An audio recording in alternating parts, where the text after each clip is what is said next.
Hello, and welcome to this episode of Let's Talk Careers. On today's episode, we have Sweta Akshi. She discusses transitioning her life to Canada and adjusting to a completely new culture. She also talks about taking on opportunities in the field of technology and being resilient during life's challenges. I really hope you enjoy this episode.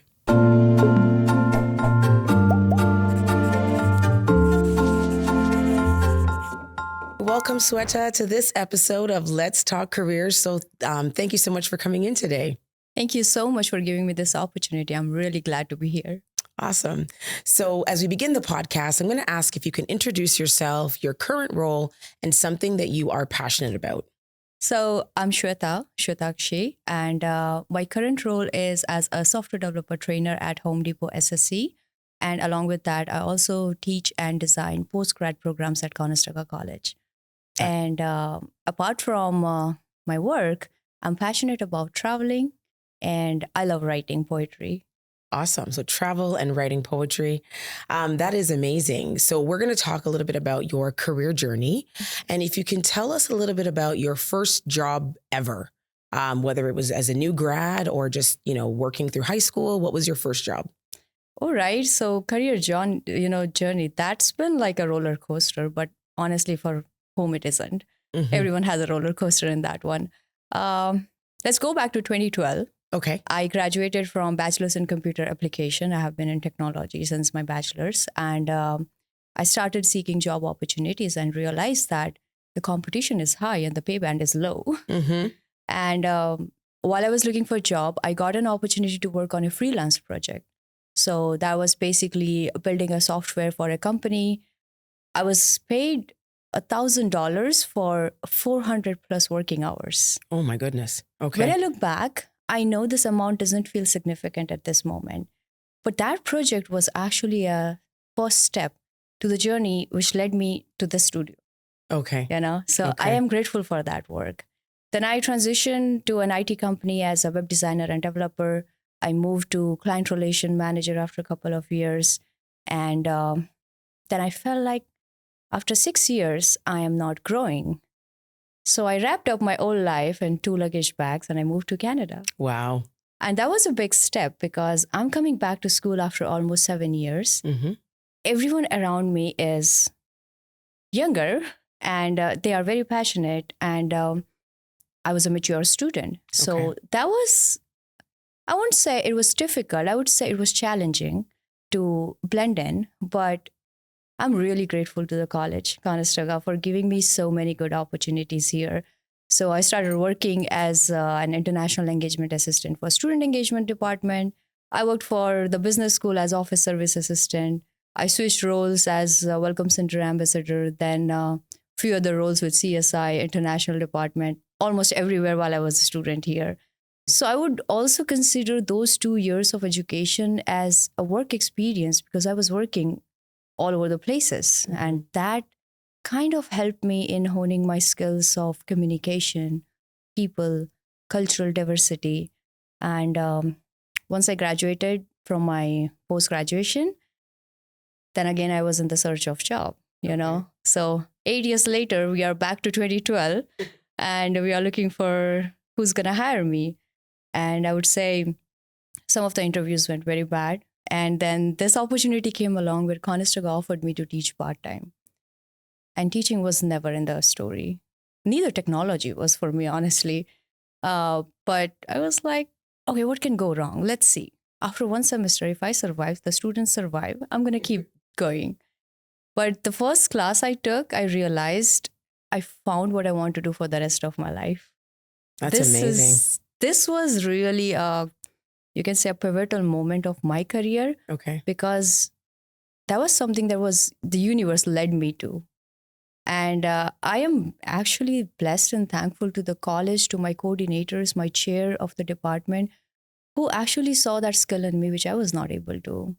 So I started teaching at Conestoga and I designed courses for them for their postgrad programs as well.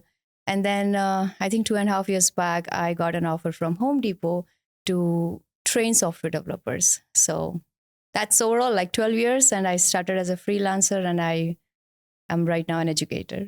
That is such an amazing story. Thank So I you. want to kind of circle back to some of those experiences. Your initial degree, what was that in again? Remind me. It's bachelor's in computer application. Okay. And what led you to that? Why would you decide to study that? My goodness, that's a funny thing. Like I said, technology was never in the story. Okay.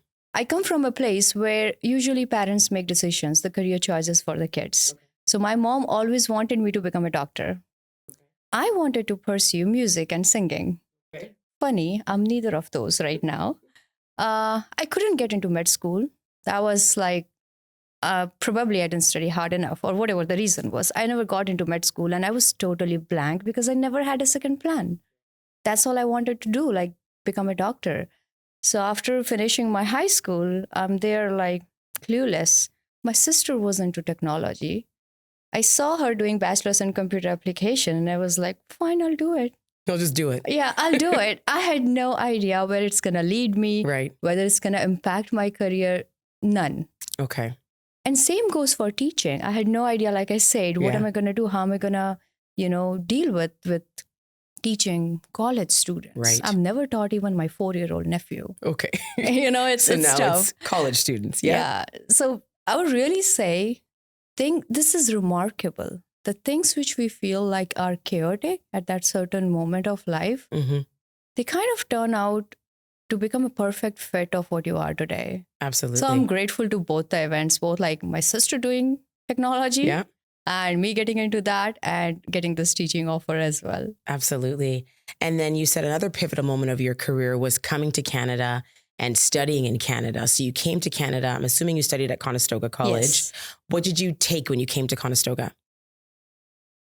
It was again a roller coaster, I would say. Okay. First of all, my first feeling, I landed here on 28 December. It's New Year. Okay. And I didn't have a place to stay. I knew no one here, Oh my honestly. goodness. That's brave. And when I was at the Pearson airport, the place where I was supposed to stay, they called me and said that they don't have any vacancy now. So I actually came out of the airport. I saw a taxi driver and I told them, like, I don't know where to go. Can you just take me to any hotel nearby? Because everything is packed online. Yeah. It's New Year's. Yeah. And he finally took me to a hotel and I found a room. I wouldn't say like my 2017 or 2018 New Year I was in a hotel room watching friends having a slice of pizza and thinking, oh no, I messed up. Yeah. I shouldn't have taken this ticket, I was scared. Of I won't lie. course. I was definitely scared. Then the next day I came to Kitchener and I had horrible beginning of first like few days due to accommodation problems, just because like I was not compatible with the people I was staying with. But I'll tell you something what that led me to later on. Then I came to college and I saw all the support we were provided. Honestly, that changed the story. And up until that moment, I was always scared to ask for help. But here, help was being offered from their side. And I think in one of the videos shot at Conestoga 2-3 years back, I was featured there, and I told them that we won't even realize how much help we need, but the college has those services. And then when we look at them, we are like, oh my God, yes, I do need that. It's success services, career services, mental health services, everything is there. You just look for it. So I think probably the whole 2 years at Conestoga, the person I am today who is able to speak right now in front of a mic, I give them the credit. I do. Amazing. That's lovely. Yeah. And your academic program at Conestoga, what was that? So it was web designing and development. Okay. Now it is known as web development. But when Okay. I was here, it had a different name. Okay. Okay. And obviously it stems from your background in tech, from your Yes. degree from back home. Do you have any further education above and beyond your Conestoga postgraduate No, certificate? that's all for now. I'm still Okay. looking to do masters in education Okay. and teaching. So that's something I have on my bucket list. Okay. That's super exciting. What made you move to Canada? What was the reason behind that decision? Okay. This is something I really believe in since I was a kid is kindness and politeness. And I have heard this about Canada. Our Canadians are really polite. They say sorry and thank you n number of times. They're going to wait at the stop sign to let you go. And if you don't go, they're not going to move. But jokes apart, the reason of coming to Canada is I used to hear this a lot from people that this is a place where your previous skill set or your previous experience won't be an obstacle if you want to change your field. Okay. I heard this a lot. And it's kind of true. I stayed in technology, I get it. But teaching, yeah, that is something that came along out of nowhere. Yeah. And if I'm going to go back and try this in my home country, I would face more challenges. I wouldn't say it's impossible. I would just say it's more challenging there because we follow a routine. Like, this is what you have been doing. This is what you're supposed to do. Okay. So maybe the land of opportunities where you can actually make career changes and people are really polite. I like that. I would still keep it on the list. So what was the final decision that influenced you to move to Canada? I'm going to buy this ticket today and I'm going.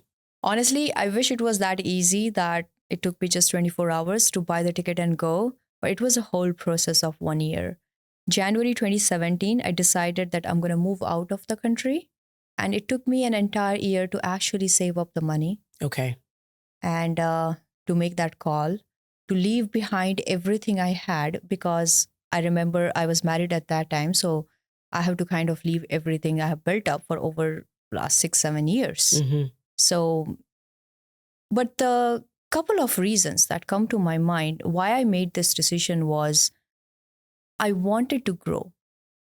I wanted a life where I'm not being judged for working on my skills or for trying to achieve more than what I have right now, because I'm a very goal-oriented, ambitious person. All I'm saying is my individual story, I did not get that support from people I was expecting from. And that is the reason I made the call that I got to move out and I have to do it all by myself. That was one of the points where I decided I looked for help. I didn't get help. I was rejected of help. So maybe before coming to Canada, that Sweta did exist who had the courage to pick up the bags and just say goodbye and come here. So that was something that made me buy that ticket. But it was a whole process of 1 year. It wasn't like just one day. I do remember keeping a journal where I used to count days. Right. Yeah, that was difficult. I would say it's not difficult. It was a very challenging phase of my life. I always consider those things that they have all accumulated together and made me what I am today. So I will never go back and change a thing. Okay. And what would you say would help you be resilient and stick to the plan and keep on saving during that difficult time? Not giving up. Right. Not giving up. I have one life as me, you know, and there's a saying back home, like, it's never the end of the world until you're breathing. Right. So it's my story. I'm the hero of my story. I'm going to write it my way, with kindness, with politeness, with whatever I can do for the community in a positive way. But at the same time, what I learned, and it's an important lesson I learned along the journey, is focusing on myself. If I am not happy, if I am not growing, I cannot help anyone grow or be happy. Right. You know, if I'm not focusing on my goals, my skill set, how do you think I'm going to even mentor someone or educate someone about this? I cannot. So this is basically like moving from India to Canada. The journey was transforming from one version of Sweta to completely another version. I love both of them. Right. You know, and I do love that little girl who was scared because she was unintentionally building up all the courage she was going to need at this phase of life. So I always tell people, like, you're going to have different versions of yourself in every different phase of life. Love each version. But don't miss the old ones and don't look forward to the new ones. Live the 100% you have in the present one that you have. So you're living as Sweta 2.0 right now. Maybe 4.0. 4.0. That's awesome. Thank you. And then my other question about your, I guess, transition to Canada is, what were some of the biggest challenges and or hurdles that you had to face in your first year in coming to Canada? It's not easy, honestly, especially leaving home, living a well-planned life that you thought is going to go along for years and years. I wouldn't say it's an easy route. But the only thing I would say is we have to get past these challenges. For me, of course, winter was a challenge. I wouldn't say, because I remember landing here on 28 December, right? I was coming from one of the province in India where it was plus 28 And 2017 winter was cold. Mm-hmm. I landed in minus 28. It's a big difference. Absolutely. Remembering I was in the airport, I was like not wearing a jacket because you're having so much in your mind, right? You're not cold at that. At the moment I step outside of airport, I'm like, oh my God, what is this? Yeah. I have never experienced that kind of cold. Yeah. So yes, weather definitely a challenge. But over the time, my mentors taught me, like my colleagues taught me, that you have to start enjoying the winters. That's how you're going to get along. And I started doing that. I love snow, like I said. Then the second one was adaptability. Small things. I had no idea what a regular coffee means or what double double means because we never had that back home. So when someone says double double, I'm like, is it going to have 2 cups? What are we talking about? Yeah. And then I realized, okay, 1 cream, 1 sugar, 2 cream, 2 sugar. Those are the things. So small things, every day-to-day things, right. You're learning. You're practically learning to live a new life. Yeah. I don't know what jaywalking was. Oh, okay. Everyone walks on the street back home. Yeah. So someone told me, like, you cannot jaywalk here. There's a fine. I'm like, oh, okay. So I'm saying, like, everyday life was a learning phase, a learning curve. And then getting adapted to jokes. Okay. Because those are different as well. Yeah. Getting adapted to talking about hockey. Yes. I only talk cricket. So, those are some of the things I would say, cultural differences, then weather, right. And then day-to-day activities. But I would always say, have fun. These challenges are opportunities to grow rather than treating them as setbacks. Absolutely. You should grow. You should have fun. Make mistakes. I used to tell my Canadian friends, like, you have to tell me what a tuke is. I don't know, I always used to call it Benny. Okay. So, there's a difference. Yeah. And it's okay. Tell people, like, you are not from here. English is not your first language. Yeah. It's okay to make mistakes. Yeah. This is Canada. No one's going to be rude to you. Yeah. Yeah. That's great. All right. In terms of your role at Home Depot, can you tell us a little bit about your typical day on the job? So usually my overall typical day always starts a night before. I kind of plan everything. I need a routine. That's how I function. If I don't have a structure for my day, I'm lost, I'm not productive, and I'm going to eat up my brain. So that's not good for me. And I'm an early riser, so even on weekends and vacations, so I don't know how much fun I am around people because I always wake up early. Usually my whole day consists of a couple of things like work, definitely, going to gym, preparing meal, trying to eat healthy as much as I can, and talking to my home, like family. And I try to read and write every day as much as I can so that I can avoid binge watching. But if we want to be specific only about Home Depot, I would say it consists of very much organized work. 4 to 5 hours is spent in training the associates with technical skills. Basically, the upgrades and updates we have in technology is just every day something new comes up. So another 2 hours I kind of spend in learning those technology. That is also important for me. I cannot teach them what I was taught 10 years back. Right. Yeah, they cannot survive. I cannot survive.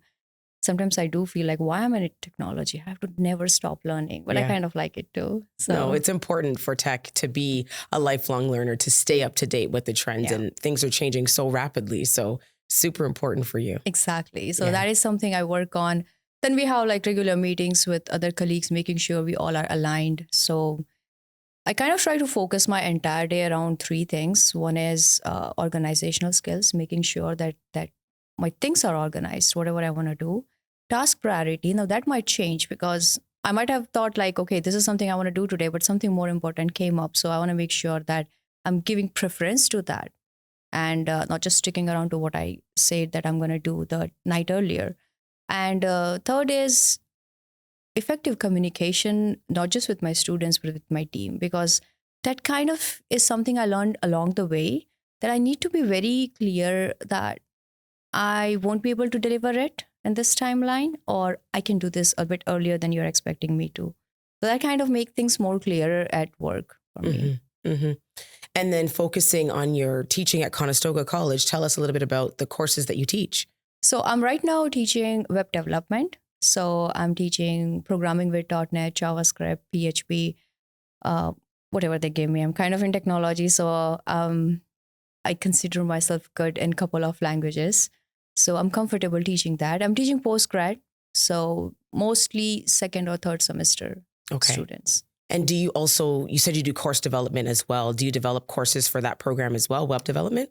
Not just web development. I kind of developed courses for even another course that is web design fundamental. It's a big name. Okay. Yeah, web design fundamentals. Something. Yeah. Tech. Internet fundamentals. It's a big name, but both of the courses are similar. One of them is 2-year program. One of them is 1-year program.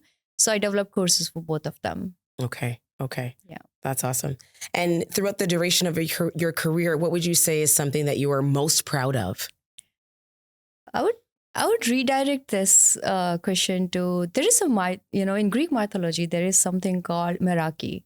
Meraki means putting the essence of your soul into the work you do. So you are actually leaving a part of yourself into your actions. Mm-hmm. And when I work, I precisely follow this. Mm-hmm. And this is something I take very much pride in, that whatever I'm doing, if I'm teaching, mentoring, training, or even simply working, I do it with meraki. It means I'm doing it wholeheartedly, trying to focus on what positive outcome is coming out of each and every action that I'm doing every day, and how can I improve here? And that just doesn't mean like in professional life, even in personal life. I love to give my 100%. And I don't want to step back here, because sometimes you feel like it's not worth it. But I always say that it's fair. It might not worth it, but it's always fair to give you 100%. That's amazing. And something else you did mention earlier was the piece about, being super organized and planning your day the day before for the next day. So I guess my question to you is, how do you then balance work and life? You're giving 100% of yourself to everything that you do, which is great, but also being super organized and being an early riser. So how do you manage that work-life balance? Honestly, I would redirect to routine. Okay. Yeah. So I'm still learning this. I'm not 100% perfect in balancing my work and life, personal life, both. So I'm still in the learning phase. What I do is, if I'm working 8 hours, or let's say 10 hours, those are the 10 hours I have to focus only on work, so that when I shut my laptop off, my mind should not divert back to that zone. Even if it's on weekend. I used to be very bad at this earlier. I used to work on weekends as well. Not because like I don't want to go out, but my mind would always be stuck at work. Let me finish it, Let's just, rather than having a plan, I want to finish everything before the due date. So not healthy. I won't recommend this. Yeah. So what I do is I focus on work hours. I organize my task. And it's okay if I cannot finish everything. I know there's always a tomorrow, and I'm going to work on it tomorrow and reorganize my tomorrow's task. And when it comes to personal life, I always make sure I'm doing 3 things. One is self-care. Second, focusing on fitness to make sure I'm healthy. And third, talking home. I talk home every day. Like, I think I dedicate 1 hour of my time talking to my mom, dad, and my elder sister. Yeah. And I stay in touch with my friends as well to make sure they are doing fine, I'm doing fine. So I balance it. And I would always give it away to routine. Yeah. Yeah. So routine is kind of what sets the foundation for you, which is super important. That's great. Yes. So you have quite an impressive career. And along the way, have you had a mentor or been a mentor for anybody else? Yes, absolutely. I would actually say that the role of my mentors cannot be overstated. Their advice, their support has helped me through a lot of challenges. I would actually take this opportunity to say a big thank you to them, to Harry, Tom, Amy, Candice. All of them have been such big and significant motivation for me. And these are the people who actually saw the skills in me when I said I could not. I mean, I wasn't even aware I honed those skills. And they saw you can be a leader, you can be a public speaker. And I just followed them. So that is something like I would really say their support has been a very important part of my life. And to the other question, it brings a great joy to me to say that, yes, I have mentored people as well. And as an educator, I feel like my role is also as a mentor, and it's not just going through the academic content I have, rather than providing them the support and guidance they need. And the people I mentor have made me so proud by their professional growth and their personal growth and achievements. So I'm blessed to have amazing mentors, and I'm also blessed to be a mentor to someone. Absolutely. That is so amazing to hear. And just to know that they were able to identify skills in you that you didn't see in yourself, and you were able to live up to that potential. So that's really what mentorship is about, right? Yes. You know, supporting the individual to achieve their goals and accomplish what they need to do. Absolutely. So that's great. That's great. And I kind of give it back. Like I try to give it back. I learned from my mentors how to mentor someone. Right. So that is something like now when I'm mentoring, I see that the person is either not able to see what they are good at. I try to point it out and tell them, like, you're really good in this, you just need to be organized or follow a certain path or go to this direction. So thanks to my mentors for making me a mentor, to someone. Yeah. Yeah. So on the topic of mentorship, I think a big piece of any industry or profession is networking. How would you say you've leveraged networking or used networking in your career? It should be effective, really. Yeah. I mean, nowadays, there is a lot of hype about networking, and I understand. But there's a way to network. It should be effective. You should do the research. You should have a strategy, a plan. You should receive feedbacks. Whether you're networking or job searching, actually, for both of them, I would recommend. I receive a lot of message on LinkedIn's like, "Hi, what's up?" Right. I'm really not going to reply to that. Of course. No offense. Like maybe you're just in the learning phase, and I respect that. And I totally agree. But I'm really not going to reply to what's up on LinkedIn. Right. So there is a way of networking. And I would say, please have relevant network. If you are looking for a career in technology, look for people in technology. Look for people like HR recruiters who are hiring for technology. If you have interest in writing, so I'm right now currently trying to network with people who are into writing, who are into poetry. It's not my field, I know, but that's my passion, and I really want to follow it at some point of my life. So I'm trying to network more effectively and more professionally. So you recommend reaching out to people that work in that preferred industry profession and not just putting a WhatsApp message in the invitation. What would you recommend to include in your LinkedIn invitation to someone that you want to connect with?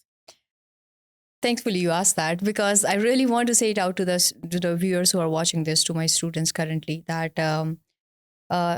sound genuine, sound authentic, and please be direct to what you are looking for. Again, please don't write that, "Can you refer me?" Right. The person doesn't know you. No.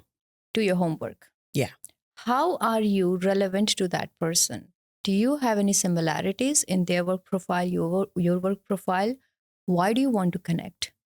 If you're looking for a job reference, first see that what skill set you have which they can leverage. All right. If they are looking for someone, let's say a web developer, what kind of web development skills you have? Do you have previous experience? If you are a fresher, very good. I always say freshers are like, don't be scared. It's amazing. But have you worked on any open source project or freelance project that can, showcase your skill set? If yes, talk about that. Absolutely. So going back to being effective, please be effective when you are sending that. Please be impressive when you are presenting yourself for the very first time. A paragraph is representing you, not your body language, not your clothes, not your face, not even your resume. It's just like 5 lines. Yeah. So make the most use of those 5 lines. Yeah. Be your genuine, authentic self and have something to say besides just the "what's up" message. I can't believe you get that. That's interesting. Very, very interesting. So in terms of next steps, what is next for you in terms of future career goals, future educational aspirations? What do you have plans for yourself? So I want to transition into leadership roles. That is something I'm even working on right now. I am taking a few workshops and certifications for Foundation of Leadership. I also want to pursue my master's in education, like I said. Yeah. So right now I'm again taking micro-credentials for teaching and learning new methodologies that I can implement in effective learning and teaching modules. I would say that's the second one. Third one is I want to get more into AI. I want to see how that is changing. I mean, definitely it's changing the world. So I don't want to be left behind, especially being in tech. So I want to make sure that I know what's inside out. And fourth, it's a really recent new interest that I built up was data analytics. Okay. So I really want to learn data analytics and data science, but that is something I'm going to start from scratch because even I'm in technology for over a decade, I never touched that part. Right. And that's such an integral part of the whole tech space. Exactly. So and I was great. never into that. I was always into programming, development, SEO, but never into analytics. So that is something probably I want to do till the end of the year. Okay. And you mentioned that you have some interest in HR, artificial intelligence. Can you tell me a little bit more about that? How has artificial intelligence impacted your career at Home Depot and here at the college? I would say drastically. I mean, AI has a very significant impact on everything that's going on right now. And being in IT for over a decade now, I can probably say that things are never going to be same again after AI. But I would focus on good things. Yeah. I know we hear both sides of the coin. I know instead of dwelling in the fears of, oh my God, AI is going to be the reason of job displacement or lack of authenticity. How about focusing on the powers of AI? So it's a tool that actually, if we talk about IT sector, this is changing the way we are efficient. We are providing customer service. We are providing cybersecurity, creating complex algorithms. Everything is now more precise and it's consuming less time. And I think everyone would agree, time is the only resource we cannot control, right? Absolutely. So how about using a powerful tool to save it and utilize that time for other things that we can? Now, people will be like, it's going to take jobs. But how about learning AI and making it do a better job? There's going to be more jobs. There are always going to be jobs. Nothing can replace human beings, okay? Right. There's a reason the creator created human beings. So let's not assume that it's going to do that. Or else I'm pretty sure, like when I was a kid, I heard like by 2020, we're going to see robots moving around. Yeah. We do see them, but very less. Yes, but I'm just saying, like, the impact of AI, especially in technology, is very significant and dramatic. And the way we are witnessing it evolving day by day, I would say these changes are just going to become more and more wider and not anything less. Yeah. But I take AI as a good thing. Please don't make assignments using AI. I won't recommend that. Yeah. But I'm just saying, use that powerful tool for growing, for enhancing your skills. How amazing it is. You're going to just go and ask them, I want to learn data analytics. It's going to tell me step by step, what should I do? Yeah. Yeah. It's good, right? So it can be used for good. The good outweighs the bad. Yes. Yes. Okay. That's great. I want to talk a little bit more about your career journey. And I know we touched on it a little bit, but you did mention that when you came to Canada, you worked in various roles at the college. So can you talk a little bit about your various jobs at the college and how they really, I guess, impacted or affected where you are today? So I would say while growing up, I was always labeled as a person who'd struggle to talk to people. Okay. And trust me, over the time, I kind of adapted to that same perception. Like, no, I'm a very introvert. Introvert is not the right word. I would say I'm very scared when it comes to public speaking or even introducing myself. Okay. Yeah, my sister would always be there. And when someone would ask me my name, I would look at her. Really? And she would be like, her name is Sweta. Oh. That's how I was. Super shy. Super shy. And I would always be scared, like, people are going to judge me. Okay. For whatever I say, it's not going to come out in the right way. When I came to Canada, I had one thing on my mind, that this is a new book. And while growing up, Claudia, I always had an imagination of a personality of having known a Sweta who is very good in public speaking. So when I landed, I was like, this is the time. No one knows me here. Maybe I'll tell people like I'm good in public speaking.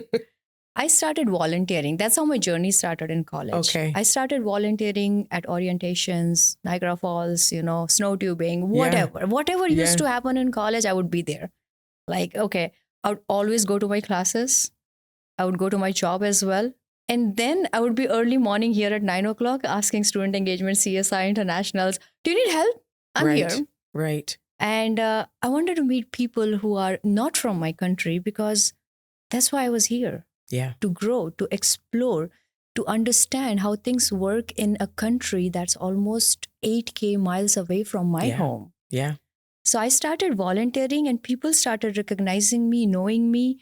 So when there was an opportunity at student engagement, I applied and I got an interview. Amazing. And I remember Thomas Campbell was taking my interview. Okay. And I had volunteered for him almost 50 times before that. Okay.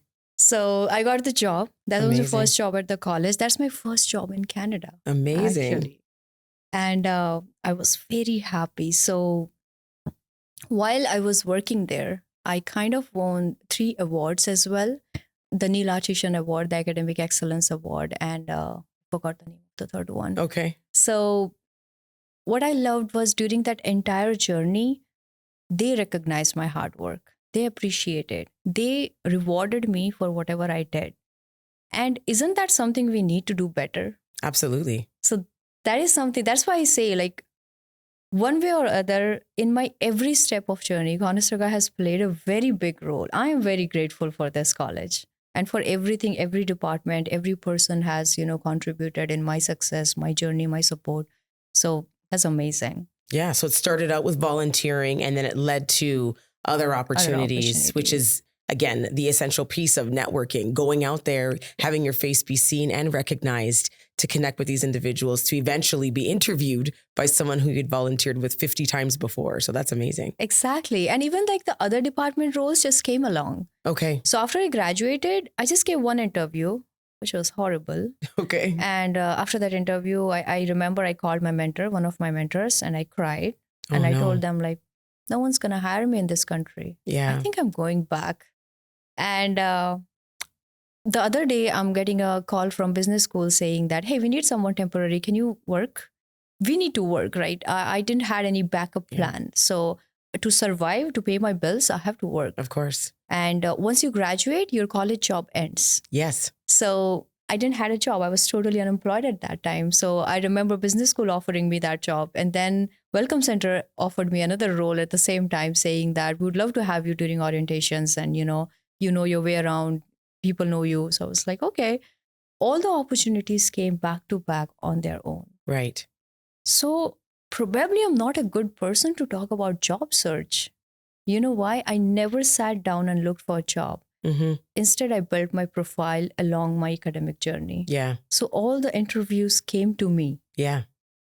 And I say this to my students as well. Like, don't start job hunting the day you graduate.